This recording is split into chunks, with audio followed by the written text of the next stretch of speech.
आपके मंत्री कहते हैं कि ये मर्दों का प्रदेश है दुष्कर्म की घटनाओं को लेकर, और इसी कारण आज राजस्थान में रोज अपराधों की संख्या बढ़ती जा रही है।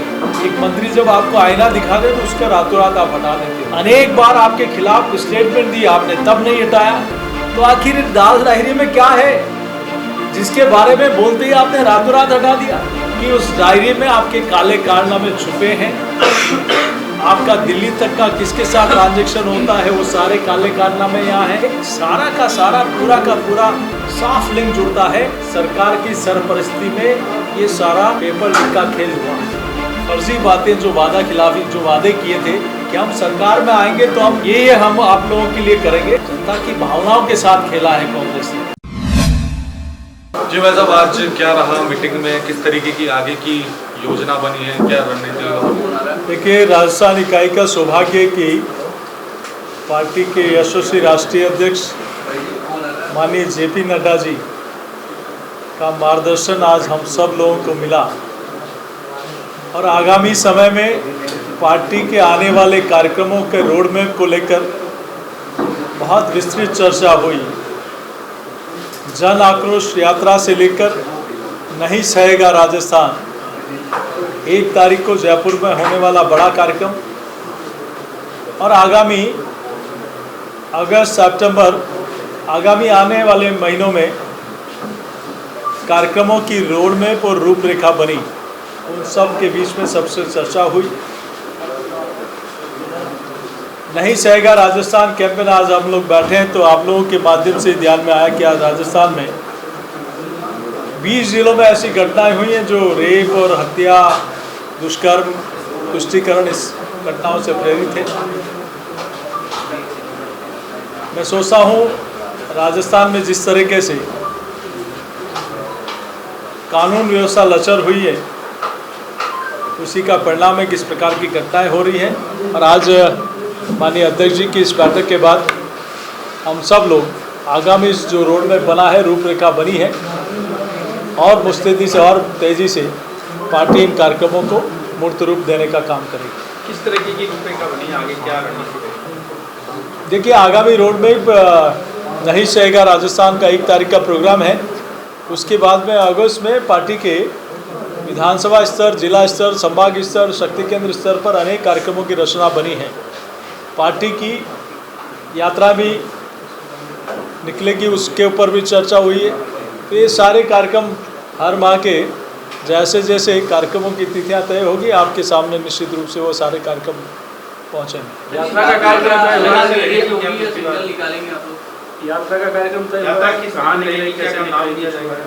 वो यात्रा का नाम और स्थान जल्दी आएगी, 3 स्थानों से निकलेगी, और वो सारी उसकी बहुत विस्तृत तिथियां और सारे स्थान आप लोगों के बीच में जल्दी देंगे। थैंक यू, बहुत धन्यवाद आप सब लोगों को। जो आपकी यात्रा परिवर्तन यात्रा नाम दिया जाना चाहिए, उसको 3 स्थानों से परिवर्तन यात्रा निकलेगी। कौन लीडर रहेंगे जो उस यात्रा में शामिल रहेंगे? क्या 2 लीडर एक साथ रहेंगे या 1 लीडर रहेंगे? क्या रहेगा? पूरा राजस्थान कांग्रेस किस तरह का थोड़ा यात्रा की वो सारी उसकी विस्तृत जानकारी आपको जल्दी भेजेंगे। चुनाव आप लोगों के चुनाव की मीटिंग है एक तरीके से, क्या कोई चेहरे पे जाएंगे या आप लोग मोदी को ही चेहरा मान रहे हैं? इसकी चर्चा आपके सामने कई बार हो चुकी है। सर, इतनी लंबी मैराथन मीटिंग हुई है, 5 में तो 2 हमारी है।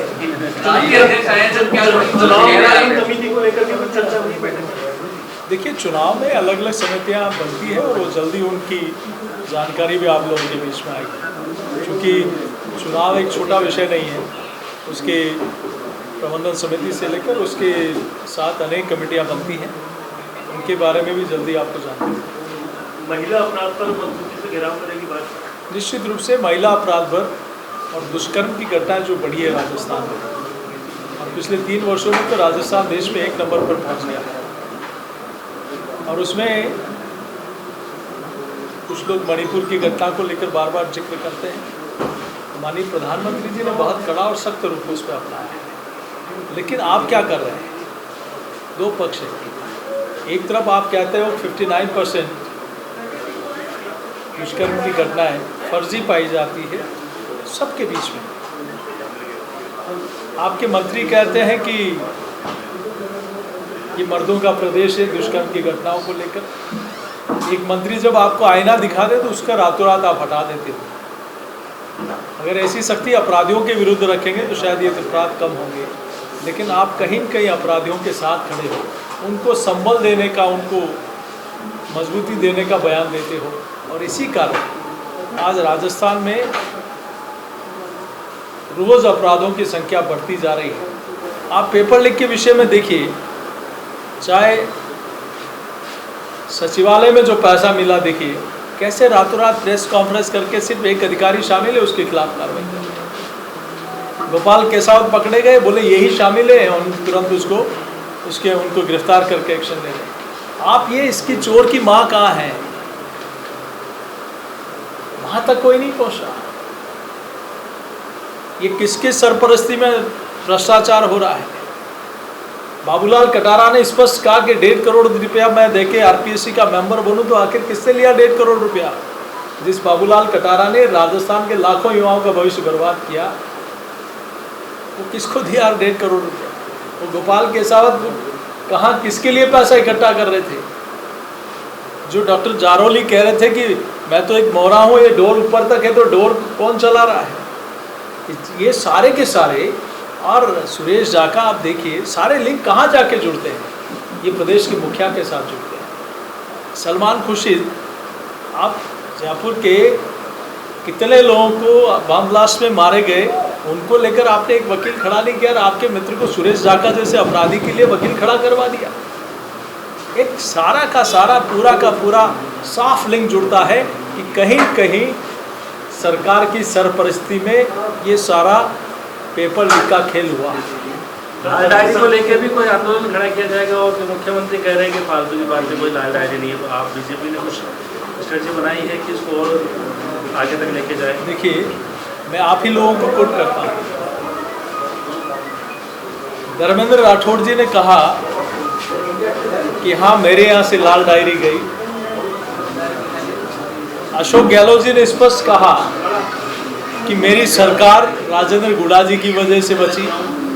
और आप ही लोगों के माध्यम से पूरे प्रदेश की जनता ने देखा कि कैसे लोग गए, वहाँ झगड़ा किया, वो कागजात और डायरी लेकर भगे। तो स्पष्ट है कि उस डायरी में आपके काले कारनामे छुपे हैं। आपका दिल्ली तक का किसके साथ ट्रांजैक्शन होता है, वो सारे काले कारनामे यहाँ हैं। यहाँ क्या खेल आप करते हैं, वो सारे काले कारनामे यहाँ हैं। तो आज आपने अशोक गहलोत जी ने राजेंद्र गुड़ा जी के बयान, जो सचिन पायलट जी की सभा में कहा कि इस सरकार में 50% दिए बिना कोई काम नहीं होता, आपने तब नहीं हटाया। अनेक बार आपके खिलाफ स्टेटमेंट दी, आपने तब नहीं हटाया। तो आखिर इस दाल डायरी में क्या है जिसके बारे में बोलते ही आपने रातों रात हटा दिया? तो कहीं कहीं इस सरकार का सीधा सीधा लिंक इस दाल डायरी से जुड़ा है। मुख्यमंत्री जी को सामने आके इसके बारे में बताना चाहिए। तब संगठन को मजबूत किया जा रहा है, 13 जो राष्ट्रीय उपाध्यक्ष जो है उनकी नियुक्ति की गई है, और संगठन को जो राजस्थान में एकजुटता का संदेश दिया जा रहा है, उस पर क्या चर्चा है? राजस्थान तो एकजुट है, सब लोग पार्टी के कामों में, पार्टी का व्याप बढ़ाने के लिए, पार्टी के कार्यक्रमों में सब लोग साथ हैं। और सभी हम लोग प्रयास यही है हमारा कि हम सब वरिष्ठ लोगों के, नेताओं के मार्गदर्शन में इस पार्टी को और मजबूती देने का काम कर रहे हैं। और ये विश्वास है कि राजस्थान में अब तक की ऐतिहासिक मैंडेट के साथ, बहुमत के साथ सरकार बनेगी। ये जनता का मन बन गया है। जनता ने, क्योंकि 2018 में सिर्फ कुछ फर्जी बातें, जो वादा खिलाफी जो वादे किए थे कि हम सरकार में आएंगे तो हम आप लोगों के लिए करेंगे, जनता की भावनाओं के साथ खेला है कांग्रेस ने। और अब फिर वही प्रयास कर रही है। तो काट की हांडी बार बार नहीं चढ़ती। जनता इस बार कड़ा सबक सिखाने वाली है। क्या 163 के टारगेट को आगे बढ़ाएंगे? 163 का टारगेट है, पार्टी पहले 163 सीट लाई। हम नहीं, जनता बढ़ाएगी। और ऐसा सबक, क्योंकि वादा खिलाफी, किसी की भावनाओं के साथ खेलना। आज किसान की, कितने किसानों की ज़मीन नीलाम हो गई, कौन जिम्मेदार है उसका? आज कितने युवाओं का भविष्य बर्बाद हो गया, कौन जिम्मेदार है इसका? महंगाई आपने कहाँ तक पहुँचा दी, कौन जिम्मेदार है उसका? दुष्कर्म की घटनाएं इतनी बढ़ गई राजस्थान में, कौन जिम्मेदार है इसका? दलित अत्याचार बढ़ गया, कौन जिम्मेदार है इसका? तो कहीं न कहीं जनता के मन में आक्रोश है, गुस्सा है। कि सरकार को हमेशा हमेशा के लिए विदाई देनी है। सर आंदोलन की रूपरेखा तो बनी है, आपके उम्मीदवारों को चयन को लेकर भी कुछ रूपरेखा बन रही है क्या? जल्दी लेकिन बनाएंगे? चुनाव आएगा तो धीरे धीरे प्रक्रिया के तहत उन पर भी हमारी कमेटी विचार विमर्श करेगी। तो जैसे सर्वेस कह रहे हैं कि बीजेपी आगे, ऐसे जितने भी सर्वेस अब तक सामने आए हैं उनमें 120 सीटें दे रहे हैं। आपका क्या आकलन है अब तक राजस्थान को मैं लेकर? फिर कह रहा हूँ आप लोगों के सामने, राजस्थान में अब तक का सबसे ऐतिहासिक मैंडेट भारतीय जनता पार्टी को मिलेगा। जिस दिन डिक्लेयर काउंटिंग होगी उस दिन फिर से मेरे बयान को आप देख सर, लीजिए। सर्वे एक में छोटा एक और बात कार्यकर्ता हूँ निकल- पार्टी का, लेकिन मैं दावे के साथ कह सकता हूँ। क्या सर्वे में एक और बात निकल के आ रही है कि अभी भी वसुंधरा राजे राजस्थान की सबसे लोकप्रिय नेता है और अगर 56% लोग वोट करेंगे अगर उन्हें मुख्यमंत्री का कैंडिडेट डिक्लेयर किया जाता है? देखिए मैंने पहले भी कहा है ये पार्लियामेंट्री वोट का निर्णय है।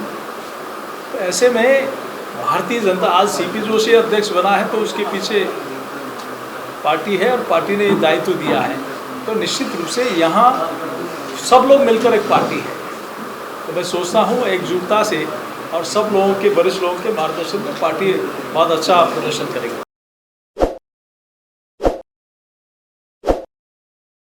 ताज़ा खबरों के लिए विजिट करें द फैक्ट इंडिया की वेबसाइट और डाउनलोड करें द फैक्ट इंडिया ऐप।